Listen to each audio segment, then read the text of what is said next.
Welcome to another episode of Benefits Bites. I'm Madison Connor, and with me here today, Mike Stull. our topic today is the differences among price improvements, cost savings, and cost avoidance. So, Mike, what spurred this topic? Yeah, there's a few things that help spur this topic. One is just the sheer amount of RFPs and evaluations that we go through on an annual basis. This past year, we were right around 500 evaluations. And so we get a lot of feedback from those evaluations. And typically, sometimes I should say, not typically, but sometimes we get feedback that say you're X% behind or so far behind. And we have to figure out why that's the case. The second piece is there are a number of third party vendors out there that want to do business with our clients. And so they sometimes will put together a savings analysis. And when we look at it, we think to ourselves that if the savings were much higher, they would have to start paying clients to actually provide the benefit. So again, how could this possibly be? Even our clinical team, when we look at our custom clinical edits that we have for clients, sometimes they will come back with, what's the quantifiable value of this clinical program? And it's really high. And we wonder, well, how can that be? And then the third piece is the market check process. So 6, 7, 8 years ago, we stopped calling what we were calculating in the market check to be savings, Mhm. because that's not really what they are. They're more what we would call price improvements. So we changed that terminology. Instead of calling it market check savings, we call it market check pricing improvements. But, Mike, isn't that just semantics? Well, I think to some degree, yes. Um, But we know that clients are using many of these measurements when evaluating different programs and what to do. So what's the problem? So I think we can think about these through the lens of an RFP. I think we'll hit all three if we do that. And in the case of an RFP, you're trying to quantify a PBM's offer. And so you're going to assign value to pricing, so the discounts and the rebates.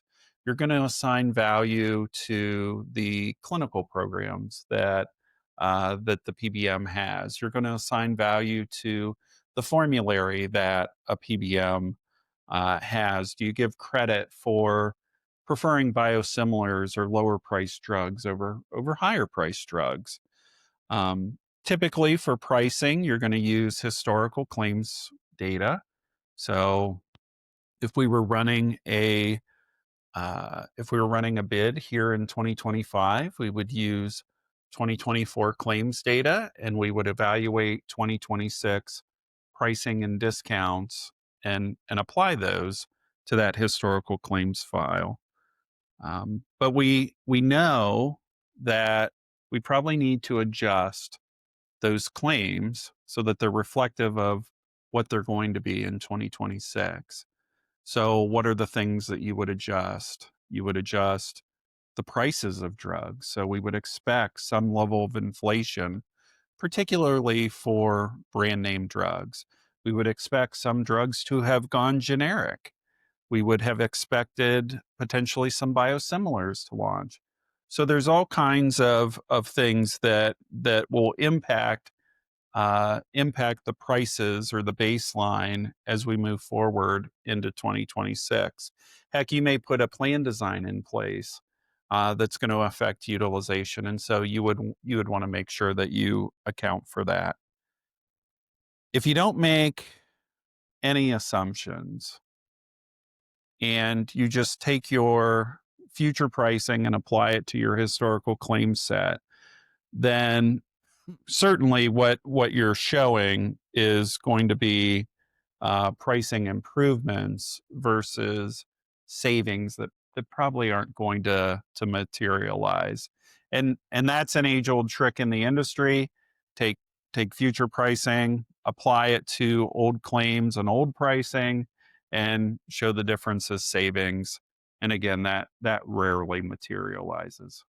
So, what's the key takeaway here for clients? Yeah, I think the key on this, and you'll hear me say this again as we go through here, is understand your baseline when you look at an analysis.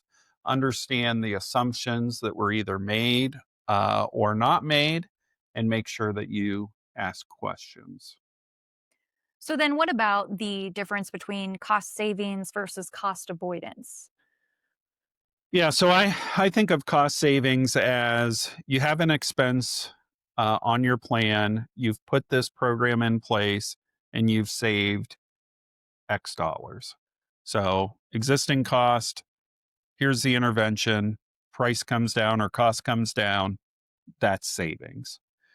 Cost avoidance is there are a number of things out in the marketplace that could potentially hit your plan, but they haven't yet because either you're lucky or, excuse me, or you have some sort of plan design or clinical program in place to avoid those costs. So savings I associate with expenses that are on the plan that we remove. Avoidance is not on your plan today, and you want to keep it that way. So, then how would a wasteful spending clinical program fit in here?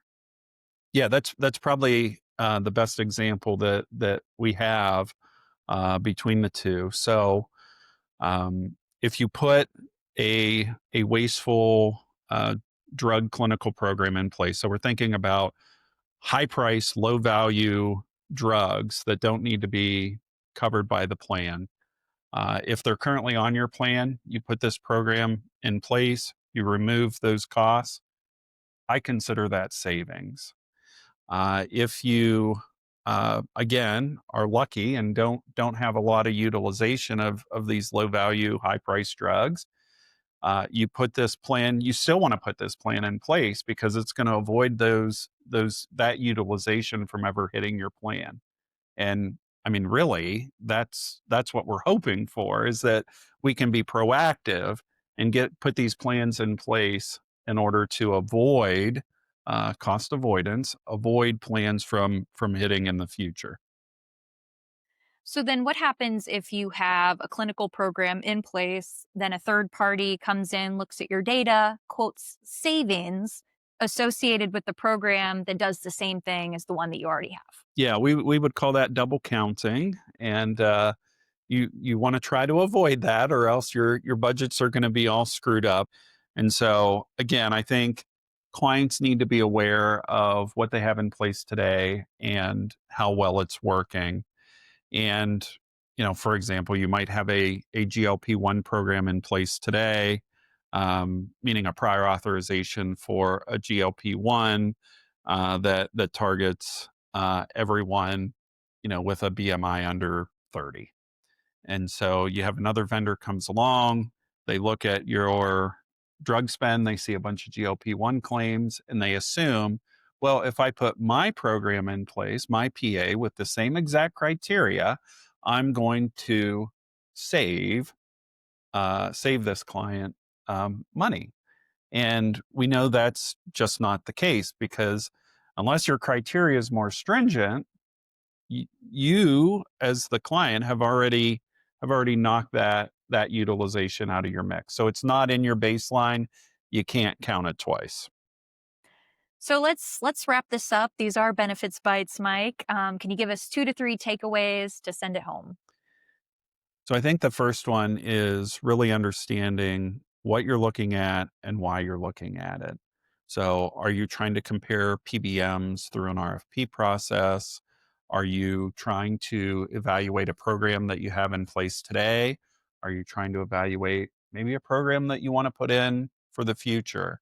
You're going to have different types of results uh, from each of those processes, and understanding what you're actually looking at is really important.